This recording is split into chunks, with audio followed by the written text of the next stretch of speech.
Bienvenue dans ce nouvel épisode du podcast gastronomique Parler Cuisine, présenté par Marc et Guy. On nous envoyait chercher de la nourriture en vélo et je me disais, il était plus important de ramener 1 kilo de beurre que des bonnes notes de l'école. Mon père nous avait mis dans la tête que le plus beau métier du monde, c'était celui de cuisinier. Salut à tous, c'est Marc. Alors je vous présente un épisode tout particulier qui fait partie d'une série en 2 volets que nous avons eu l'occasion d'enregistrer au mois d'août dernier en compagnie de Claude Cara, que nous avons déjà reçu dans l'épisode 84 si vous vous souvenez bien, et de Pierre Troisgros, le célèbre chef triplement étoilé au Michelin depuis plus de 50 ans maintenant et qui était un ami de Paul Bocuse notamment. Nous avions enregistré cela dans la région rouennaise en France, sur une terrasse, lors d'une belle journée d'été. Ce matin-là on est arrivé, j'ai posé les micros et puis on a discuté tout simplement. Et c'est avec plaisir qu'on partage avec vous ces discussions entre grands chefs et amoureux de la gastronomie. Alors, notez bien que cet épisode est une version éditée et raccourcie de la conversation qui a duré plus d'1h30. Si vous êtes intéressé par la version complète, nous l'avons rendue disponible sur le site via un lien qui sera envoyé exclusivement aux abonnés de notre liste VIP. Alors pour vous abonner, il suffit de vous inscrire sur la liste email de notre site parlercuisine.com, parlercuisine.com. Dans la version complète de cette discussion, vous pourrez entendre Guy parler avec Pierre Troisgros de la ville de Rouen, de l'évolution du service en salle, de l'évolution de la formation du personnel, de l'évolution professionnelle des enfants de Pierre, des techniques de cuisine et des produits régionaux. Mais rassurez-vous, on a gardé les meilleurs morceaux pour vous dans cet épisode que je vous laisse découvrir maintenant. Bonne écoute!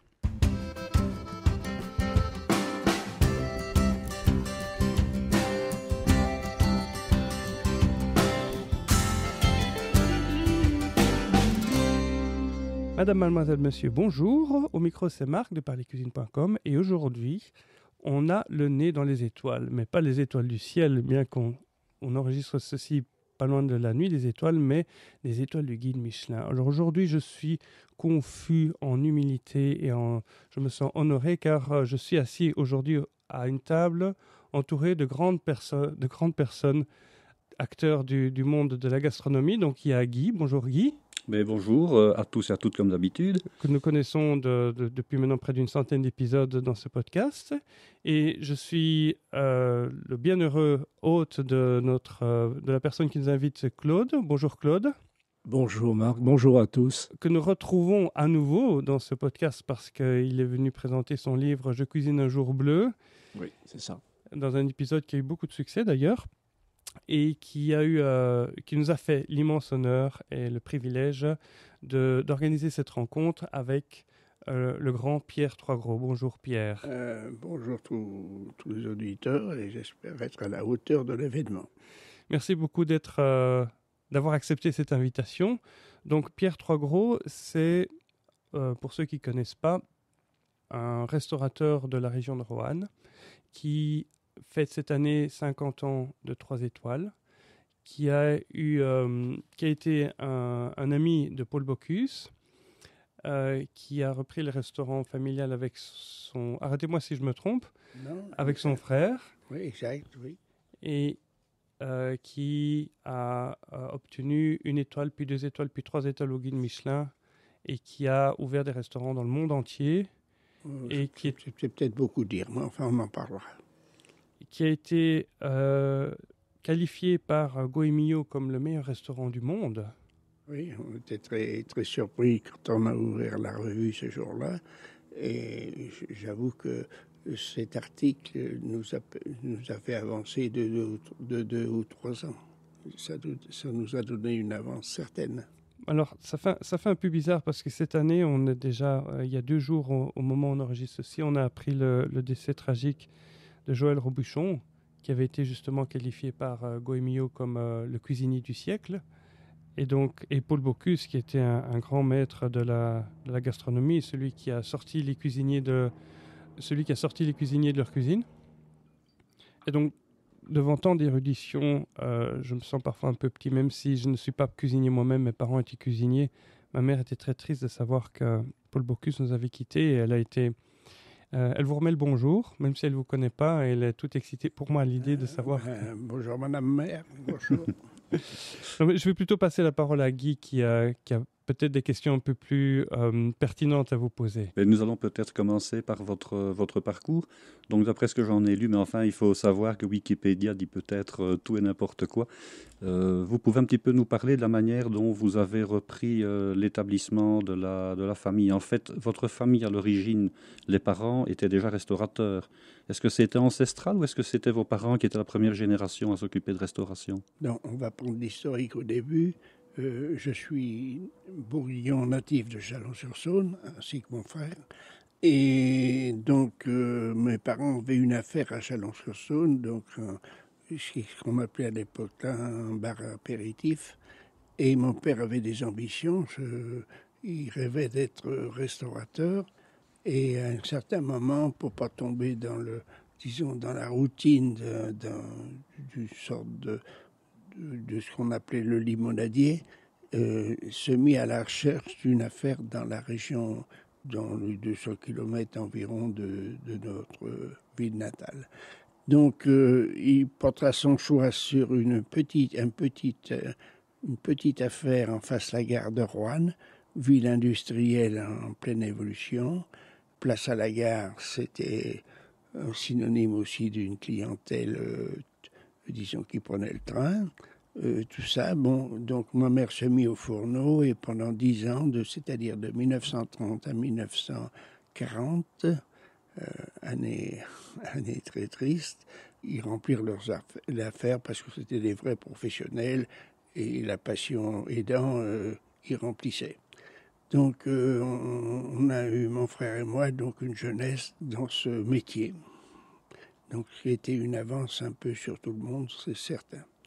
Donc la guerre est arrivée, donc je suis un enfant de la guerre, je n'en ai pas trop de traumatisme, mais ça nous a laissé, ainsi que Paul Bocuse, qui était exactement dans le même cas à Collonges avec l'affaire de ses parents, une idée de débrouillardise qui a permis certainement les actions qui ont suivi par la suite, c'est-à-dire qu'on nous envoyait chercher de la nourriture en vélo, et je me disais, il était plus important de ramener 1 kilo de beurre que des bonnes notes de l'école.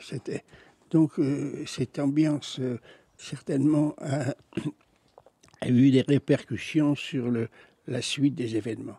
Donc mon père, qui avait qu'une obsession, c'est que voir son restaurant évoluer, nous avait mis dans la tête que le plus beau métier du monde, c'était celui de cuisinier, ce qui n'avait pu avoir.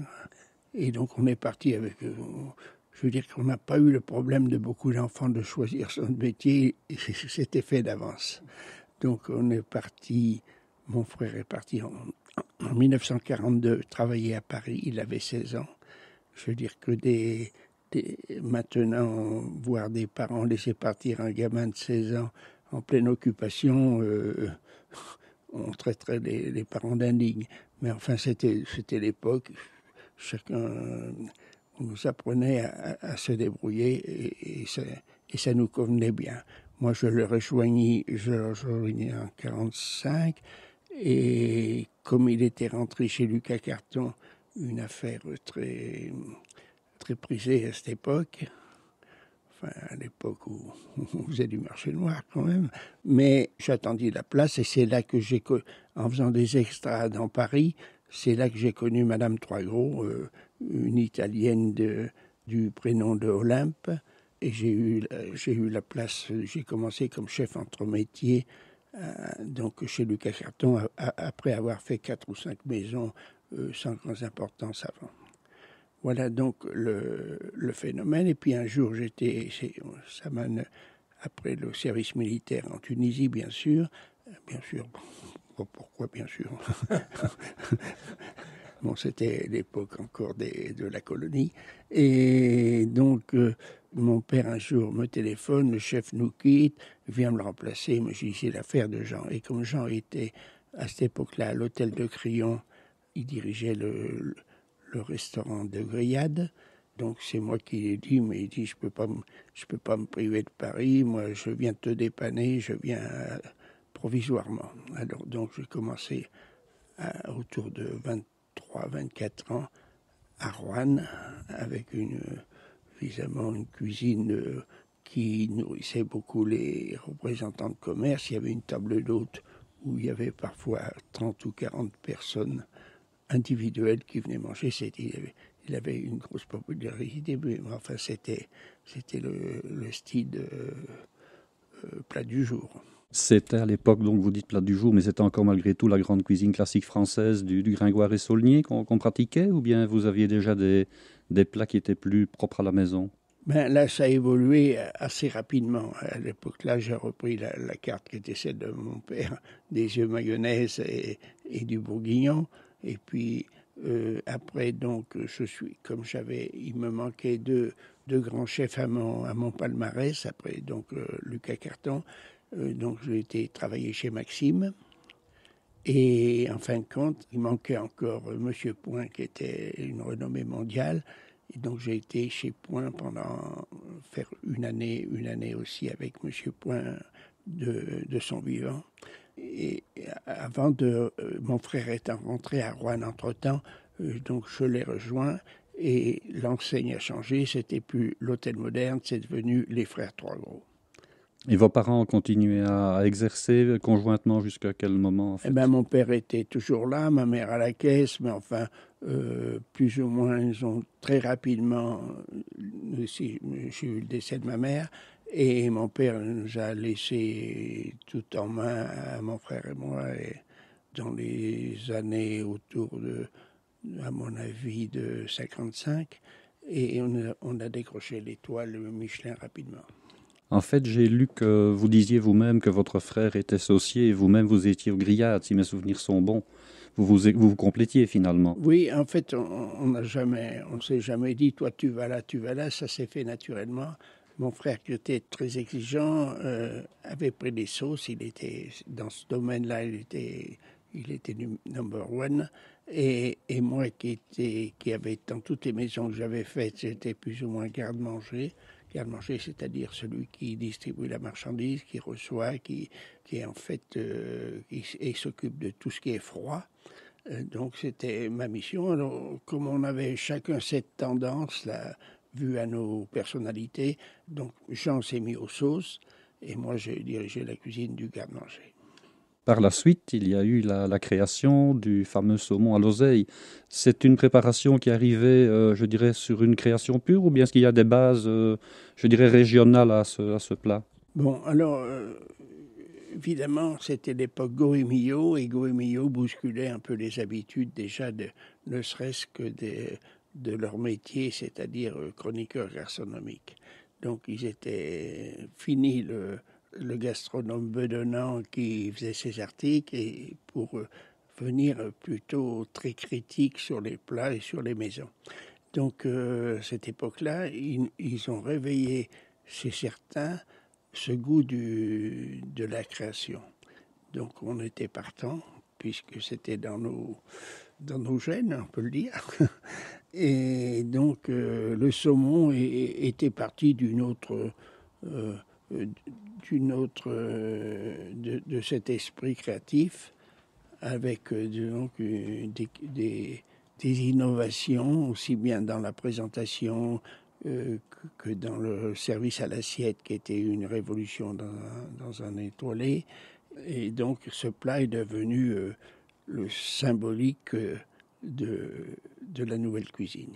Alors, comme Goemio sont finalement les innovateurs dans le sens appellation de la nouvelle cuisine, au moment où on est passé de la cuisine, je dirais, classique française des années 50, qui était finalement encore toujours presque la même que celle des années 30,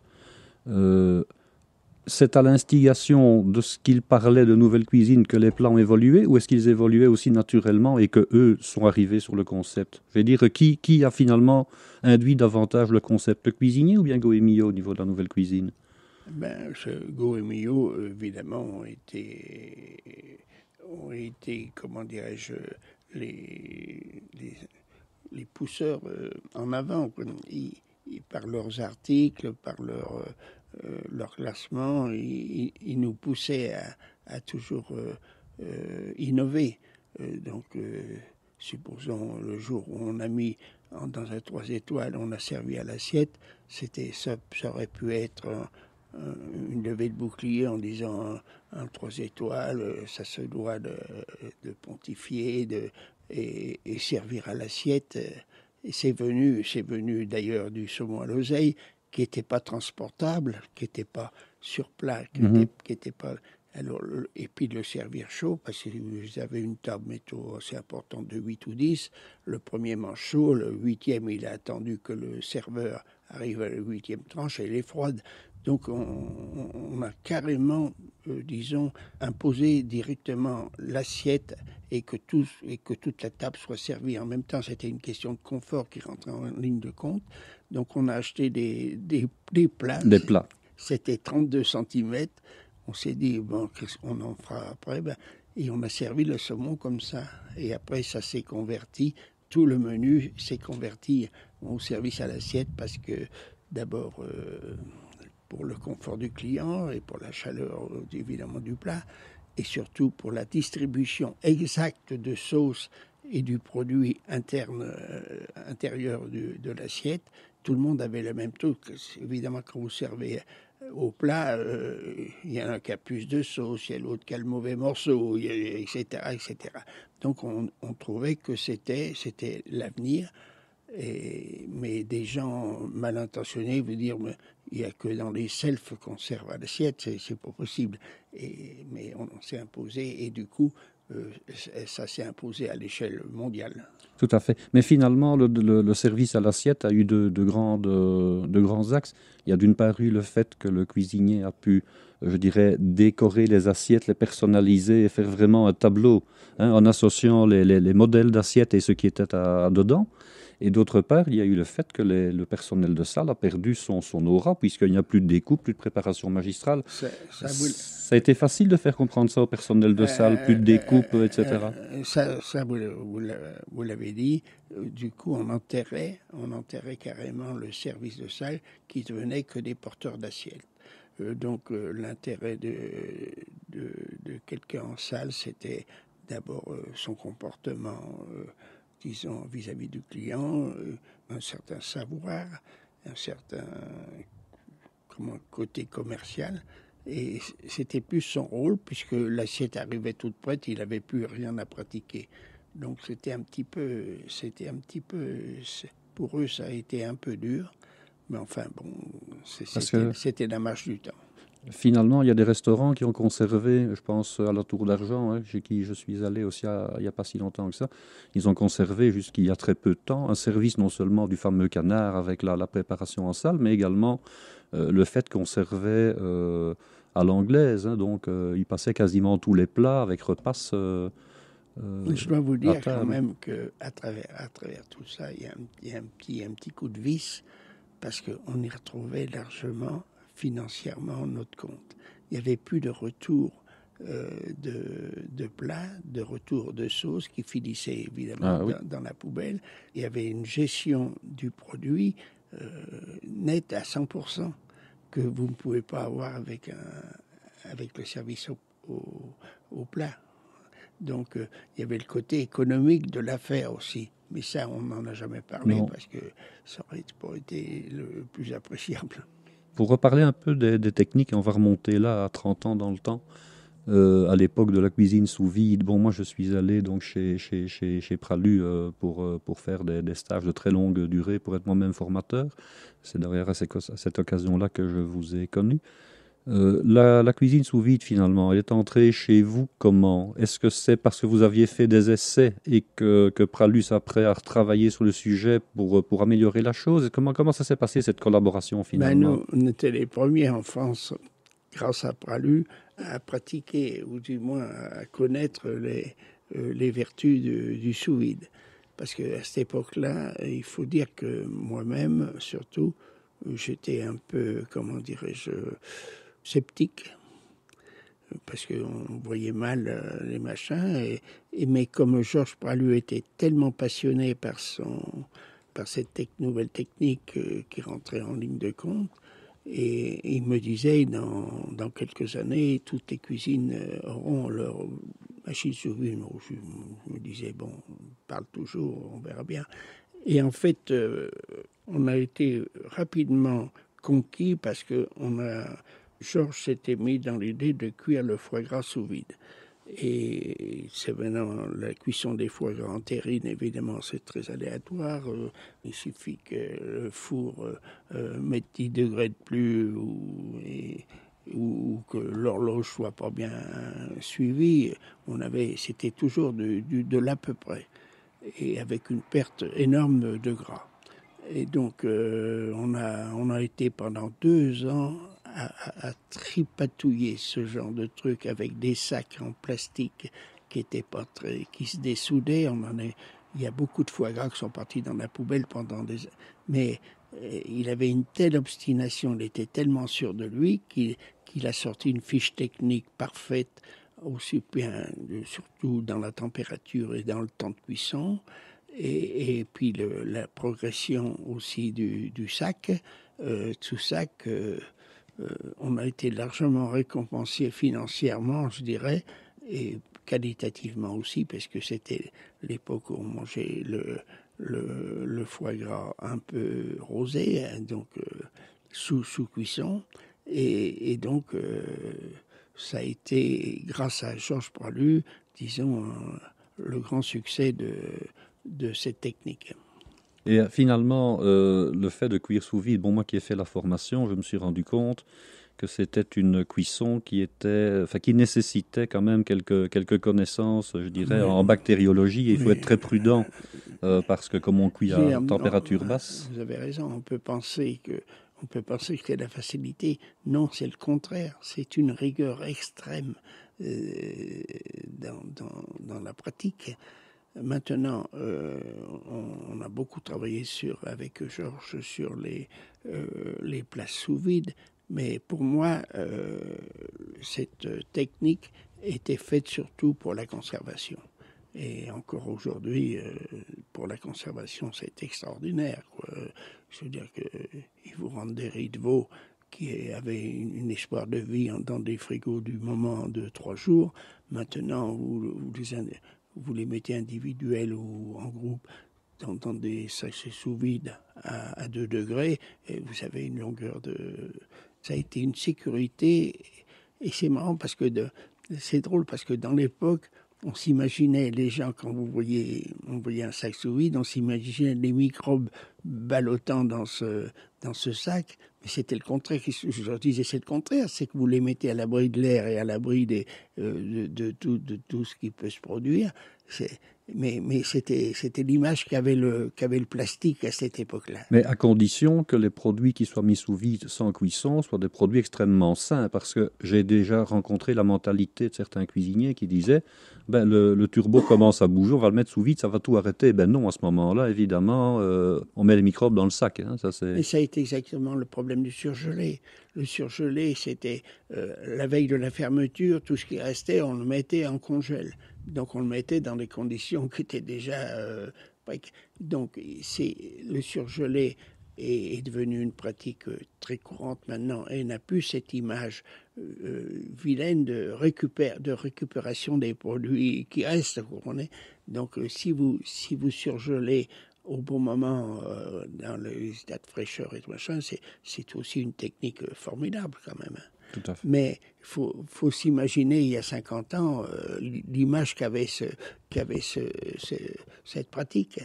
Il faut dire aussi que les moyens de surgélation ont évolué. Maintenant, on a des moyens qui sont extrêmement puissants et très rapides, alors qu'avant, évidemment, ça prenait son temps pour surgeler. Et pour revenir au sous vide, le personnel de cuisine était formé à la technique dans sa majorité, ou bien seuls quelques chefs de partie ou chefs principaux y étaient? Nous, c'est toujours une équipe très jeune, bien sûr. Donc, aussi bien moi que Michel que César maintenant, en fonction des qualités du cuisinier qui est engagé, on le place à tel poste. Après, évidemment, ça évolue, mais donc c'est souvent disons, quand on le sonde et qu'on sent des propriétés pour une telle poste, c'est là qu'ils finissent aussi entre métier ou poissonnier ou garde-manger. En ce qui concerne la cuisine sous vide, outre le foie gras, vous avez, je dirais, intégré d'autres plats en sous vide ou bien Alors, parce que Pralus, évidemment, il aurait tout cuisiné, à part les frites, comme il disait. ben, j'avoue que, et là ça se confirme sur mon idée du moment, c'est que je pense que le plat sous vide n'est pas un grand avenir, à part quelques exceptions pour faire une rosace avec des coquilles Saint-Jacques, mais elle a vite été oubliée. Donc c'est devenu, le sous-vide est devenu, à part le foie gras bien sûr, qui était vraiment, qui a tout à y gagner. D'autres plats, ça se sent. Moi, quand je suis dans un restaurant et que je mange une assiette, je dis c'est sous-vide. Je l'aurais préféré pour aller au moment. Il y a un goût de sous-vide, pour en avoir testé comme ça pendant parfois 15 jours d'affilée, il y a ce qu'on appelle un goût de sous-vide. Ce n'est pas un goût qu'on sent en bouche, c'est une espèce d'ambiance sous-vide, et on dit ça c'est du sous-vide, et finalement on s'en lasse. Moi je le ressens immédiatement, parce que je suis professionnel, peut-être qu'un quelqu'un d'autre n'aura pas tout à fait la même réaction. Mais il y a une fadeur qui se dégage qui me gêne. Et une uniformité, et puis alors, finalement. Les cuissons à cuisson lente, alors c'est encore pire. Ça, c'est affreux, c'est 8 heures pour quelques produits, ça me gêne. Alors finalement, après le sous-vide et la nouvelle cuisine, on est passé à la cuisine moléculaire. Est-ce que c'est quelque chose qui vous a été, je dirais, qui vous a intéressé, ou bien que vous avez pratiqué, ou bien que vous avez regardé de loin? Comment ça s'est passé, Écoutez, cette histoire-là? ça, je regardais de loin. J'ai été beaucoup d'admiration pour notre ami Adrien, mais parce que ce côté, j'ai son admiration pour son inventé, sa créativité poussée à l'extrême avec des techniques très modernes. Mais j'avoue que moi, je ne pouvais pas y manger parce que je fais de l'aérophagie. Quand on mange 5 plats, 15 plats, donc 10 avec en avalant de l'air, vous tombez dans les pommes. Hein, bon. Mais enfin, bon, ça a été un personnage et d'une intelligence rare, parce qu'il a arrêté au bon moment. Oui. Au moment où il ne pouvait plus, il avait été jusqu'au bout du machin. Donc, cette histoire de moléculaire, c'est assez flou, en fait. Personne ne peut vous dire ce que c'est exactement. C'est un mot qu'on balance comme ça pour faire voir son savoir, mais ça n'a jamais été concrétisé vraiment. Et donc, Adrien, lui, se défendait de faire de la cuisine moléculaire. Et on lui collait ça sur le dos, mais lui, il ne comprenait pas du tout non plus, parce que, en fait, ça ne veut rien dire. Ça veut dire de dépasser en technique tout ce qui s'est fait jusqu'à présent à des fins, des fois...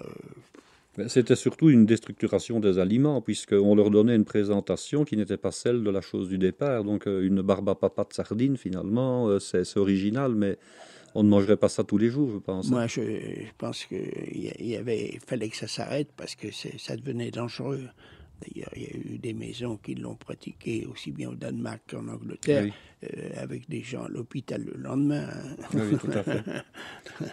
Qu'est-ce que vous pensez finalement de l'évolution de la cuisine française? Je tombais sur un livre d'un ancien 3 étoilés. Je pense que c'était à Saulieu, mais son nom, je ne sais plus, Dumaine. L'oiseau. C'est l'oiseau. Ah non, mais avant. Oui, il y a eu un intermédiaire avant lui, entre hein. Dumaine et l'oiseau. Il s'appelait, qui était Mais je pense que je parle de Dumaine finalement. On se rend compte quand on voit les recettes de cette époque-là. Donc c'est quelqu'un qui tenait l'établissement pendant la guerre déjà, et sans du tout critiquer le personnage qui a eu 3 étoiles, hein, donc à l'époque. On se rend compte que les recettes qui étaient proposées, finalement, maintenant, on ne les mettrait qu'à peine dans une brasserie, hein. Il y avait la terrine de gibier, il y avait le prélat qui était le grand dessert au chocolat, qui était composé de chocolat noir fondu avec des jaunes d'œufs, du sucre, du kirsch et des biscuits à la cuillère. Il y a quand même eu une fameuse évolution dans la cuisine en 50 ans, peut-être plus que pendant tous les siècles qui ont précédé. Maintenant, un restaurant qui a 3 étoiles, on aurait peut-être eu... qui a 1 étoile, pardon, on aurait peut-être eu 3 il y a 40 ans. C'est fou la qualité de la cuisine partout, comme elle a évolué et comment elle a... Et la bonne raison, la réponse est nette, c'est parce qu'on s'est préoccupé de notre santé. D'un seul coup, on s'est aperçu qu'on creusait notre tombe avec notre fourchette, comme on dit d'expression. Donc on s'est occupé de notre santé. Du coup, les plats trop riches, les repas trop copieux se sont effacés de façon spectaculaire parce que la personne dit « mais je suis en train de me suicider là, avec ça ». Donc, cette évolution que vous me citiez là est due à ce réflexe du consommateur qui a pensé à sa santé. Est-ce que vous avez gardé, est-ce qu'il y a encore des plats, je vais dire, de nature classique actuellement dans le restaurant de votre fils? Des plats, disons, on va dire une entrecôte à l'échalote ou bien des choses comme ça, ou bien est-ce que ce n'est que des choses de nouveauté, je vais dire? Oui, quand même, parce que je veux dire qu'une entrecôte à l'échalote, c'est évidemment, il y a du beurre cuit, mais enfin, il ne faut pas tomber dans l'excès contraire, c'est-à-dire rayer de la carte ou tous des plats qui ont fait la renommée de la cuisine française. Mais il est certain que si vous mettez un bourguignon au plat du jour, vous n'aurez pas beaucoup de gens qui vont le choisir sur la carte, parce que ça va paraître trop riche, trop difficile à digérer peut-être. Voilà, c'est ça. Quand vous vous occupiez donc des cuisines de la maison Trois-Gros à Roanne, comment se faisait l'achat des marchandises? Est-ce que vous aviez des fournisseurs attitrés? Est-ce que vous alliez, je dirais, au marché à Lyon? Comment ça se passait, pendant 40 ans, je me suis levé le mardi et le vendredi pour aller faire le marché local, c'est-à-dire le marché sur la place, pour récupérer le bon légume, le lièvre qui avait été tué la veille ou les poissons qui sont arrivés de la nuit. Donc c'était mon rôle de garde-manger. Et donc je me suis levé de bonne heure. Les autres jours, j'allais aussi tous les matins donc chez les grossistes en légumes et chez les bouchers. Donc ça s'est passé d'une manière classique d'un acheteur qui se lève et qui va trier ses produits dans les meilleures conditions et dans le meilleur choix. Et en fonction des produits qu'on trouvait comme ça, entre guillemets, par hasard, est-ce qu'il y avait donc une carte du jour qui sortait de la carte traditionnelle ou standard de la maison? C'est ce qu'il y avait beaucoup à cette époque-là. Courtine, donc alias qui écrivait dans Le Monde, merde, j'ai pas de son nom, enfin ça va revenir. Donc, il était venu à Roanne et moi j'étais aux champignons avec mon frère dans les bois et mon père l'avait monté où nous retrouver et était stupéfait de voir que les gamins nous apportaient les escargots, les grenouilles, les champignons, tout ce qui était des produits de la nature, les mûres, tout ça. Et il y avait des ramasseurs qui travaillaient pour nous en saison de la production de ces produits. Donc, je me rappelle aussi, Gaston Lenôtre était stupéfait de nous voir choisir des noix chez le producteur, sur l'arbre, pour ainsi dire, quoi.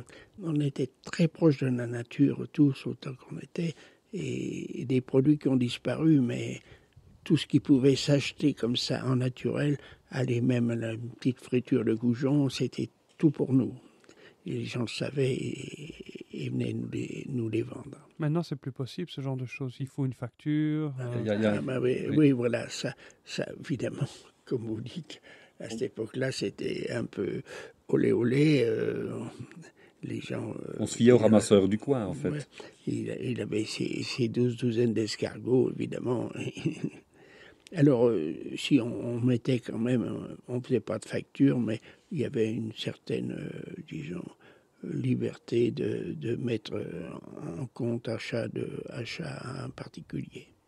Est-ce que finalement la région de Roanne et Lyon ne sont pas des régions bénies des dieux au niveau de la gastronomie? Parce que ce n'est pas ni trop au sud, ni trop au nord, et puis il y a de la rivière, il y a du lac, il y a de la forêt, il y a du gibier. Vous pourriez nous parler un peu des produits phares de la région? Le produit phare de la région, le produit phare, c'est le bœuf charolais. Roanne est dans l'appellation bœuf de Charolles, l'AOC, l'AOP exactement. Et donc, c'est un peu notre fétiche, quoi, le bœuf charolais, qui est une race vraiment assez extraordinaire par ses qualités de viande. Et donc on en fait bien sûr avec le fromage, donc la fourme de Montbrison, et surtout ce qu'on appelle les charolais, donc c'est des fromages de chèvre, un très gros bouchon, qui sont une spécialité du coin.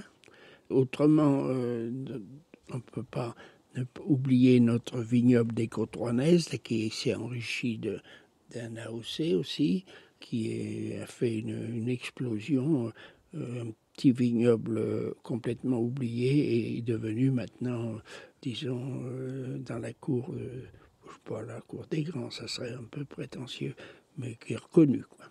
La maison Trois Gros a beaucoup œuvré dans ce sens. Oui, on s'est battu pour avoir ce titre. Et puis, pas trop loin, il y a quand même le poulet de Bresse, il y a les grenouilles, il y a le brochet. Ah ben là, on est entouré. Mais à cette époque-là, je me rappelle, on faisait venir de Peyrehorade tous nos saumons, les saumons qui étaient pêchés dans la Dour, à une maison qui rabattait là-bas le gibier, les jambons et les saumons. Et on avait un colis, nous mettait tout dans le machin, des ortolans, le machin, ça venait tout du sud-ouest.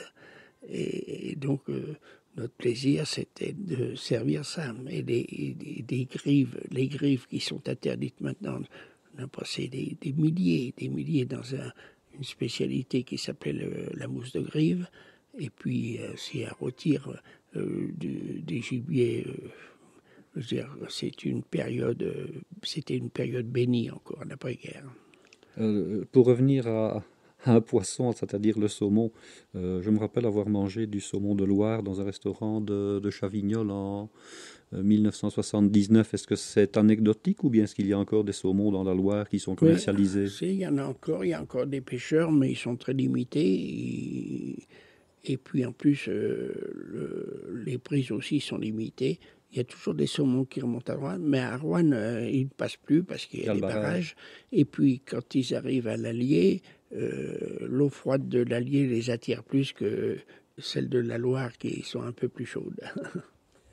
Monsieur Trois-Gros, j'aimerais que vous reveniez sur la création de la recette à l'oseille, que vous nous aviez expliqué pour un réveillon, la réflexion avec votre père et le départ de la recette à l'oseille. Oui, c'est tout un ensemble de détails qui font que ce plat est né. Donc, nous étions en vacances à Peyrehorade, dans les Landes, au bord de la Dour, avec mon père. On aimait bien ce coin de France.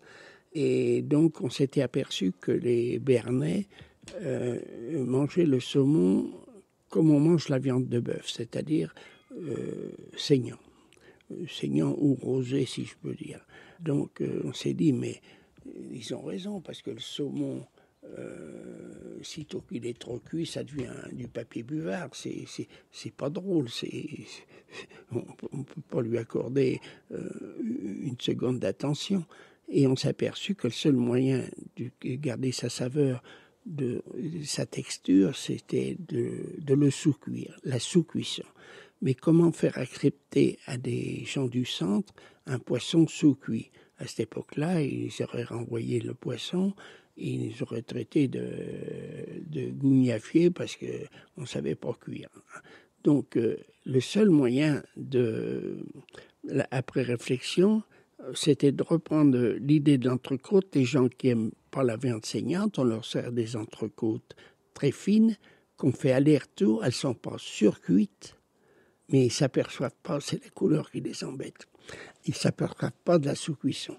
Donc on a fait la même chose, on a escalopé le saumon pour lui donner un aller-retour de 15 secondes dans des poêles en fer à l'époque.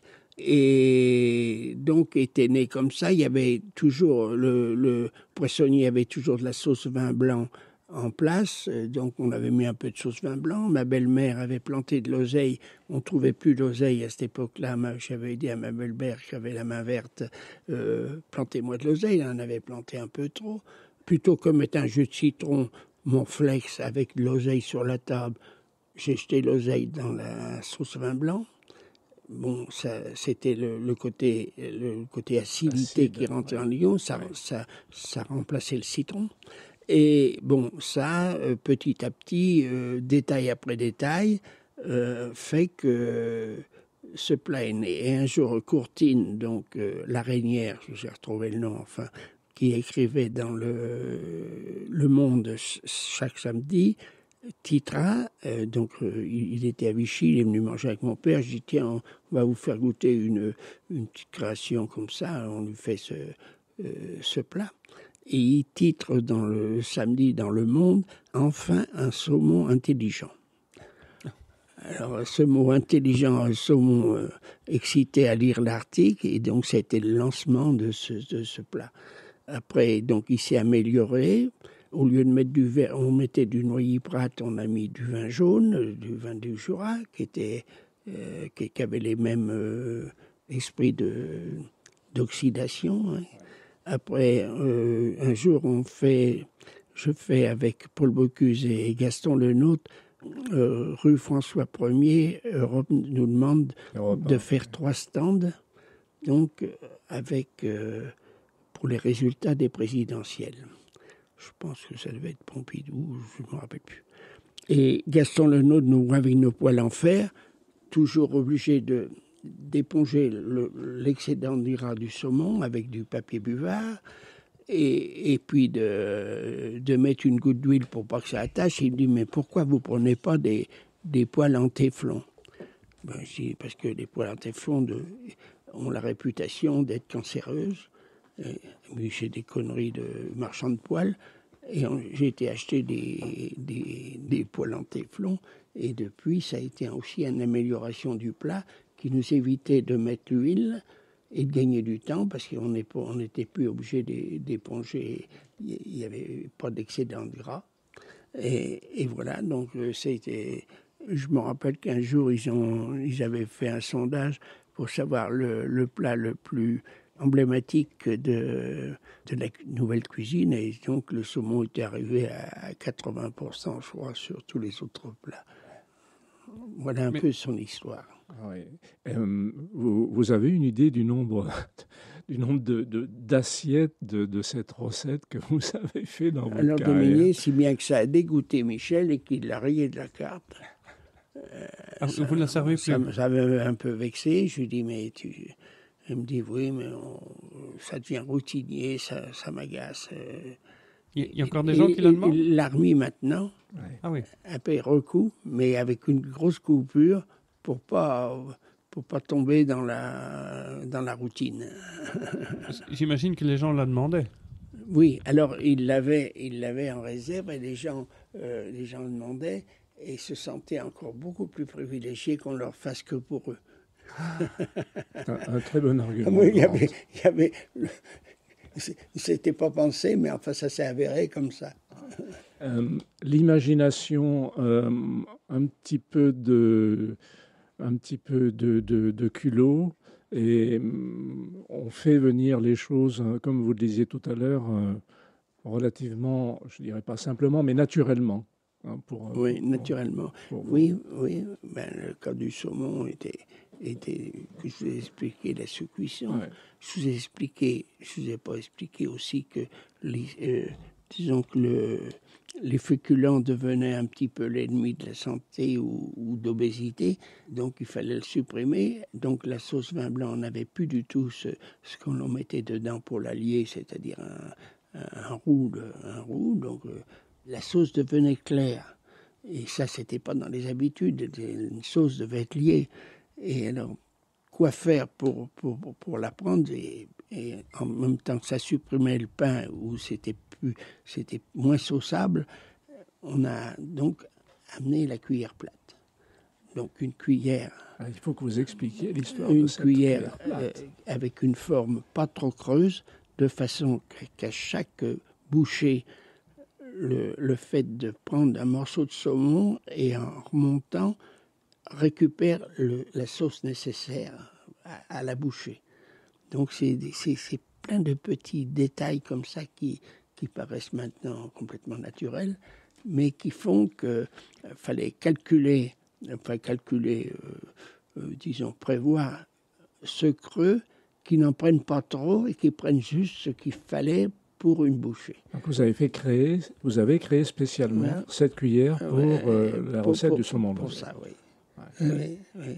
Donc c'est détail après détail qui font qu'il y a eu une différence, entre les saumons, l'assiette qui servait chaud, le Tefal qui évitait l'huile, et tout ça fait que ce plat était innovant de A à Z à cette époque-là. Et c'est un plat simple. Et en plus, la chance, c'est un plat simple, donc possible à faire à la ménagère.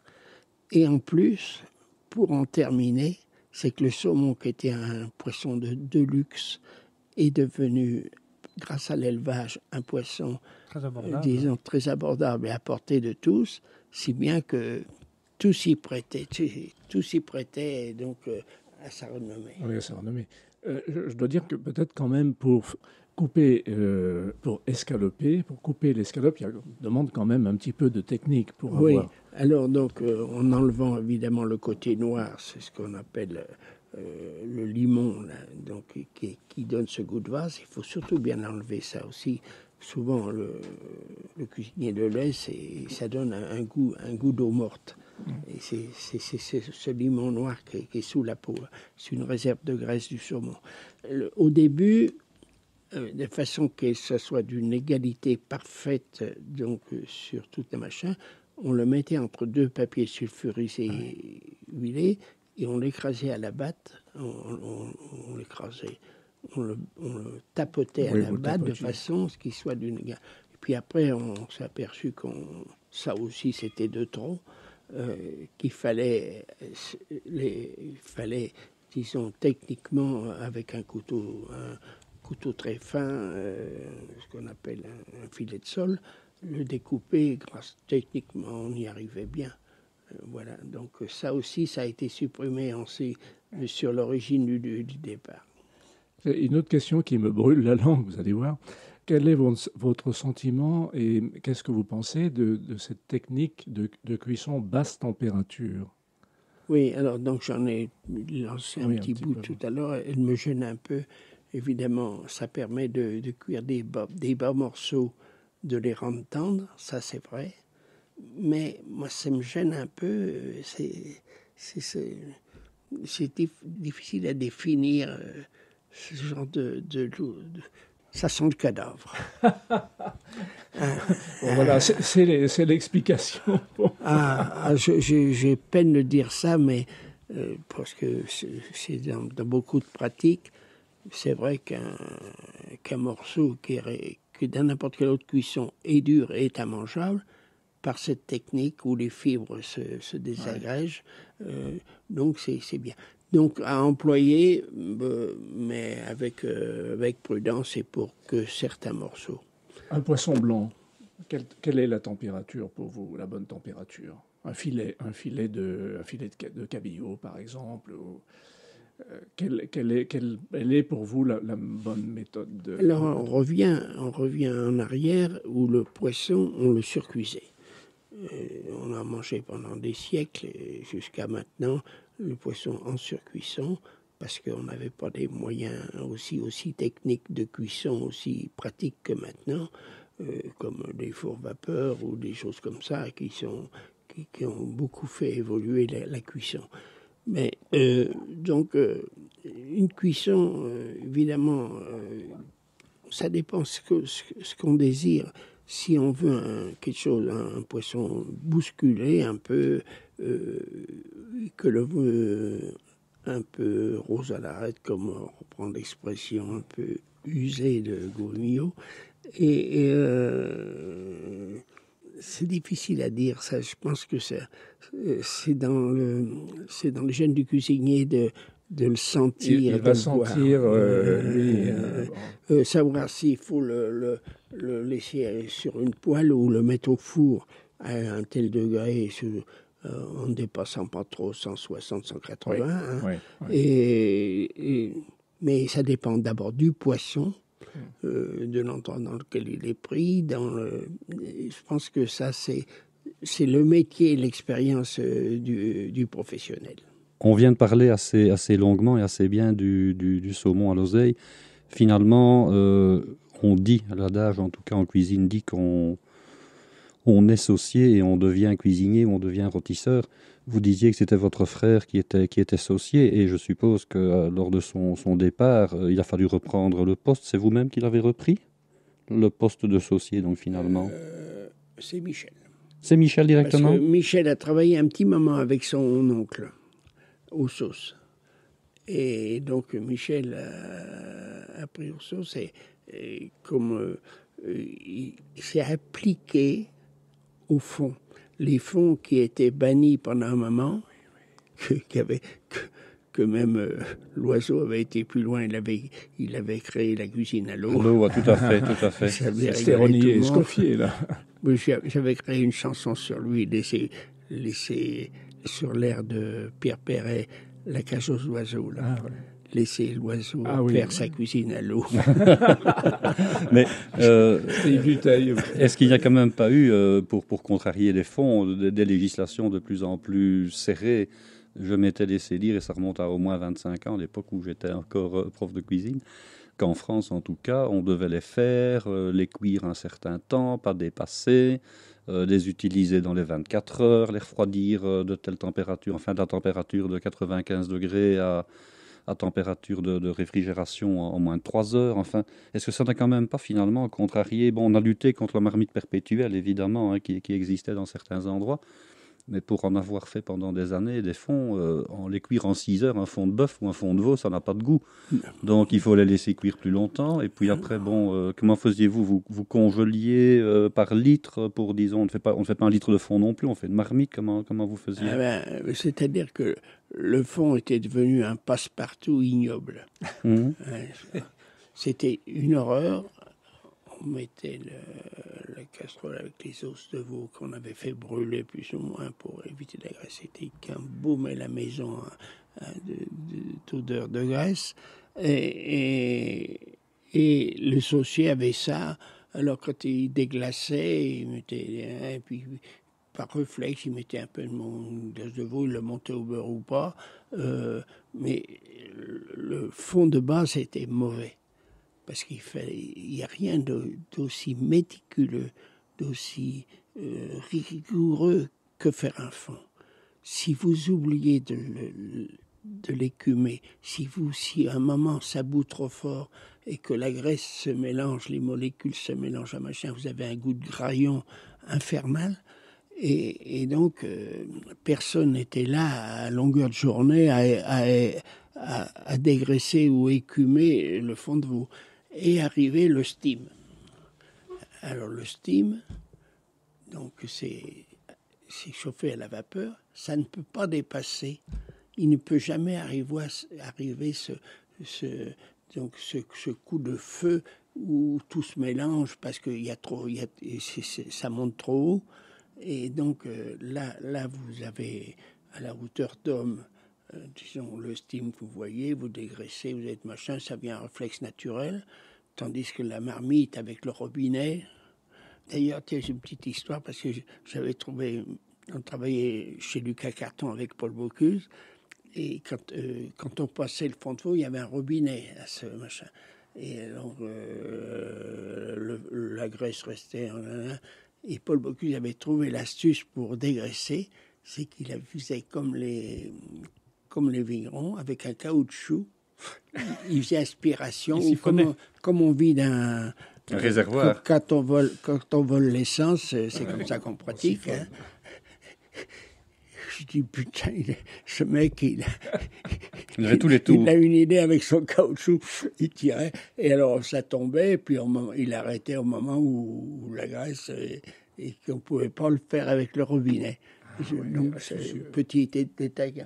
Donc, le fond de veau est nécessaire dans la cuisine française, comme elle est pratiquée, mais ça demande une rigueur. Alors, donc, le steam a été déjà un apport machin, et puis Michel et pour le moment, même à Rouge, ils font des fonds, mais c'est d'une pureté, vraiment, c'est magnifique, quoi, la glace de viande, et avec la gélatine intérieure concentrée, et ça finit une sauce, une petite noix de rien du tout, ça complète, mais on a pu ce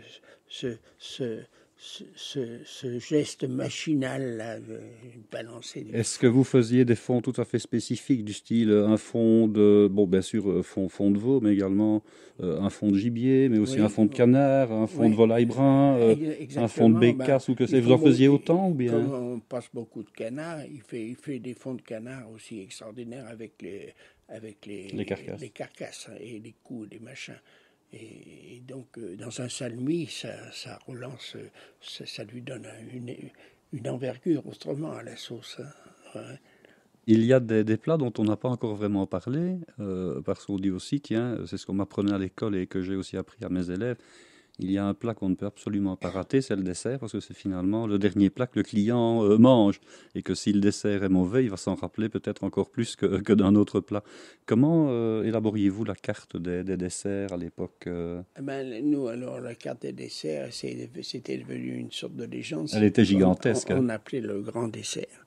Donc, on avait joué, mon père nous avait dit, il faut vraiment épater les gens avec les desserts parce que c'est le seul souvenir qui se rappellera du repas. Ah ben c'est ce que je viens de dire, voilà. Parce que c'est le dernier et puis que les gens aiment le sucré.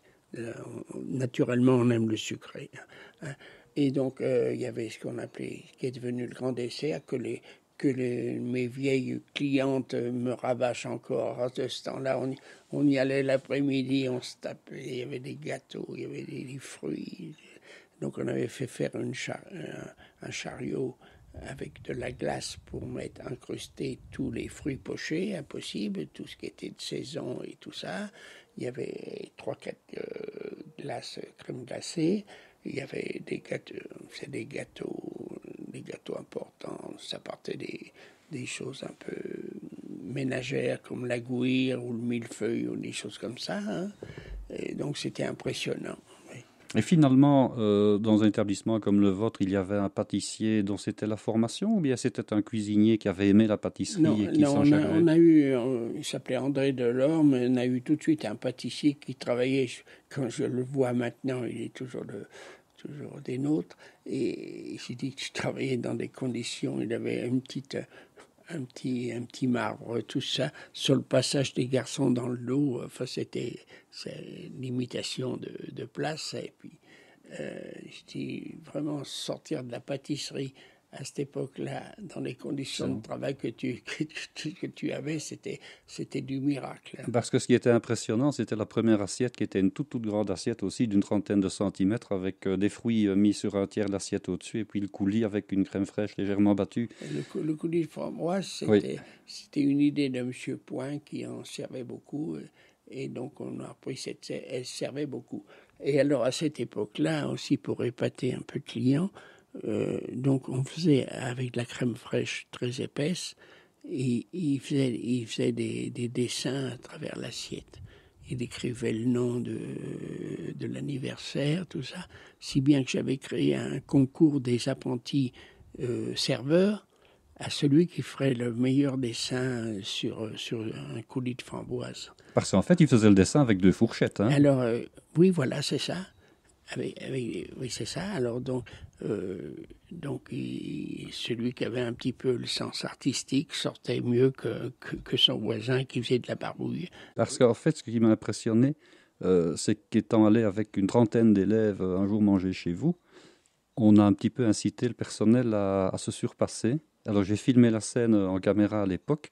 Je pense qu'il n'y a pas eu sur les 30 assiettes 2 dessins identiques. Oui. Et je dois reconnaître que, bon, certains, il y avait un sapin de Noël, il y avait des guirlandes, il y avait de la toile d'araignée, oui, c'était extraordinaire. J'entretenais ce climat artistique de faire des dessins à travers, comme sur un papier à dessin, quoi. Mais c'était de la crème au lieu de la peinture. Et il fallait que la crème et le coulis aient la même consistance pour ne pas se mélanger par la suite, évidemment. Oui, on avait à cette époque-là un ami qui s'appelait Maroc qui faisait de la crème fraîche unique. C'était pas de la double, c'était pas de la triple, c'était de la quadruple. C'est-à-dire qu'il prenait sur les 80 litres de crème qu'il faisait chaque jour, il nous prenait les disques qui étaient au sommet, donc le gras du gras. Là, on était nourri avec ça. Mais elle était encore suffisamment liquide pour pouvoir être mise à la fourchette et couler facilement. Elle était onctueuse. Elle était onctueuse, voilà. Oui. Et cette idée de créer un dessin sur le coulis, elle est arrivée comment en fait? Au début, vous savez, on faisait dans les sauces, on faisait avec les sauces poissons, on faisait au fondu de l'assiette et on triait comme sur les millefeuilles, vous savez. Oui, les millefeuilles, le chocolat blanc et et puis les barliers, ça faisait une sorte d'ogive. Oui. Hein. Et donc, c'est parti de là, ça commençait à faire des ronds avec la crème, puis tirer des coups dessus pour donner une allure de cathédrale gothique. Gothique, oui. Je pense toujours à une rosace de cathédrale. Et donc, c'est parti de là, puis après ça a enchaîné. Il y en a peut-être un apprenti un peu plus doué en dessin que l'autre nous a fait le portrait de la personne d'en face. Vous deviez avoir une fameuse consommation de framboises, je suppose, pour arriver à ce que tout recouvrait. Oui. Alors là, c'est là que justement la surgélation a compté. On les rentrait en surgélation et on les sortait en fonction des besoins chaque semaine ou à chaque temps. Et je suppose que la composition du buffet des fruits change avec les saisons aussi. Ah ben bien sûr, oui. Ben, il y avait encore des gens, ça s'est perdu. Je me rappelle d'un monsieur qui était amoureux des poires et qui avait planté toutes les variétés de poires et qui, malheureusement, c'était au bord de Rouen où il y a maintenant l'hôpital, tu vois. Et ce monsieur, c'était ce monsieur poire. On lui prenait toutes les pascrassanes étaient des vrais pascrassanes, tous les William Topin, tout le paquet. Et la route de Lyon qui a été créée, passait à travers, donc il a été expulsé et il s'est suicidé. J'ai été malade de voir ça, il s'est suicidé de voir ses poiriers coupés par la quatre voies. C'était quelque chose. Donc il y avait des gens comme ça assez incroyables. Vous aviez des poires au vin, si mes souvenirs sont bons. Des poires au vin. Oui. Vous pourriez nous donner éventuellement pour nos auditeurs votre petit tour de main, ou bien s'il y a... Il n'y a pas trop de miracles, évidemment. Essayer d'avoir le mieux, c'est d'avoir des poires entières. Donc, il faut prendre des variétés. Je pense que la William est assez précieuse. Donc, l'éplucher et les recouvrir d'un vin rouge assez onctueux, vous voyez, avec du tanin, vous voyez. Et du sucre et du jus de framboise. Je mettais du jus de framboise dedans, comme ça, qui passait inaperçu, mais qui donnait un peu de liant. Et des épices ou pas? Un peu de liant, oui, de la cannelle. Et puis un peu des épices du moment, comme ça nous venait. Donc un petit bouillon à couvert, et puis 1 ou 2 jours de décontraction. Elle prend tout son... la poire prend... Avec le temps, avec des heures, elle se bonifie. Une salade de fruits qui m'avait impressionné à l'époque, c'était la salade de bananes au citron vert et au rhum blanc. Oui, c'était idiot.